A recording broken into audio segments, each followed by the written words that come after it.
nhà bao nhiêu Ông bác ra lời nha.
Yo lo có ya ta tiêu rồi đấy.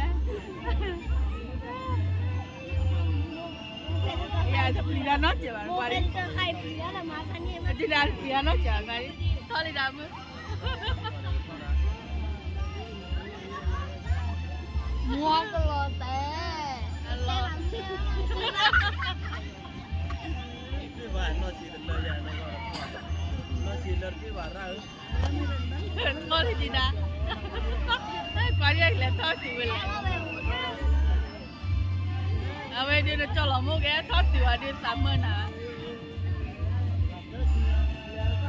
Gấu khỏi có thể đi này. Bali.